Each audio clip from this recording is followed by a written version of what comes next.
There is a man named Arthur.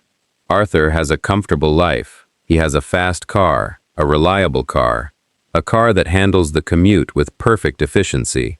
But every Saturday morning, Arthur walks into his garage, pulls back a heavy, dust-caked cover, and looks at a 1999 sedan with a broken transmission and a rusted quarter panel. He knows it will never run again. He knows it is costing him money to keep it stored. He knows his wife wants it gone, that his friends laugh about it, that the local council has sent letters about the state of the vehicle. Arthur does not care. He will not sell it. He will not scrap it. He will not even move it. If you ask Arthur why, he will offer you a string of rationalizations. It's a project. I'm going to fix it one day. It's too much hassle to move. Arthur is lying. And the reason he is lying is that the truth is far more uncomfortable than a broken car. The truth is that the car is not a machine.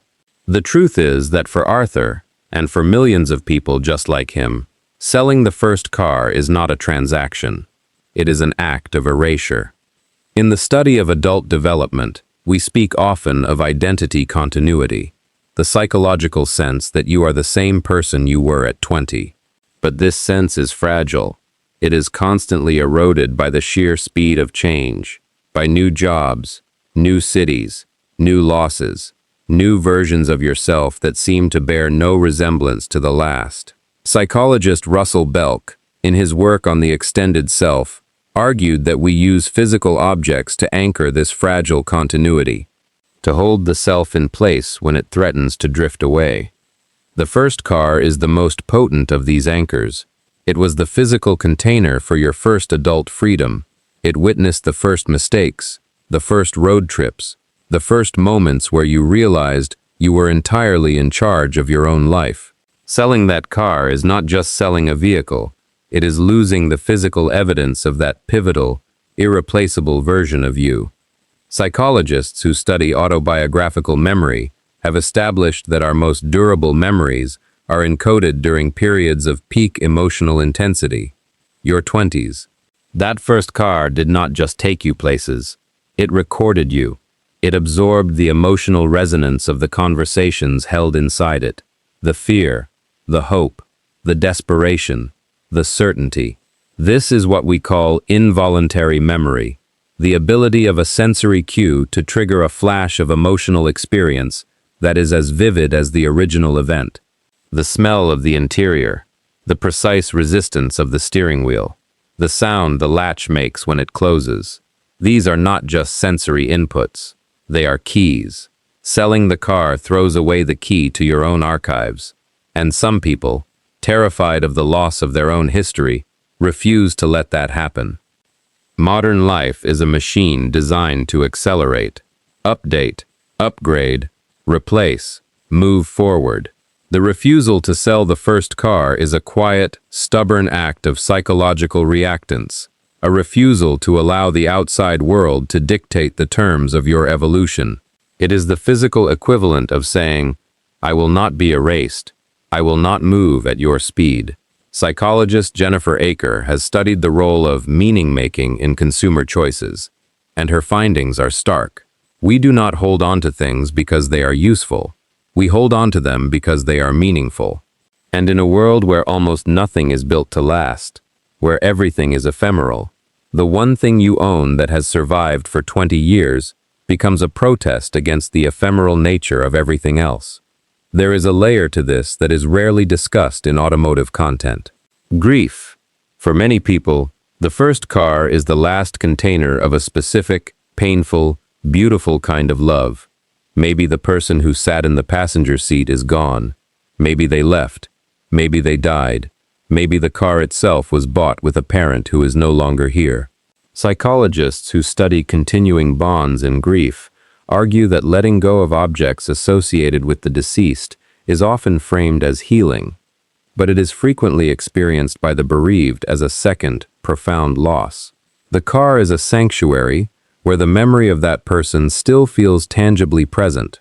To sell the car is to admit that the person is truly gone. And some people, because they are not yet ready for that finality, use the car to hold the space open. They are not keeping a broken machine. They are guarding a sanctuary. We spoke before about the IKEA effect, the tendency to value what we have labored over. But there is a darker, deeper side to this, the sunk cost fallacy, the psychological trap of continuing to invest time, money, and emotional energy into a project simply because you have already invested so much. When you apply this to the first car, it ceases to be a fallacy and becomes a philosophy. The owner has invested not just money, but their youth, their own labor, their own history. To sell the car is to acknowledge that this immense investment of self has come to an end, that the project, which is actually a project of the self, is finished. Many people cannot do this. They cannot look at the rusting metal and see a waste. They see a reflection of their own history, and they are right. It is not a waste. It is a record. We live in a world where the outcomes of our efforts are increasingly opaque. You work for months on a project. It gets canceled. You try to build a relationship. It falls apart. You try to save money. Inflation eats it. The psychological need for agency, the sense that your actions have predictable, observable consequences, is fundamental.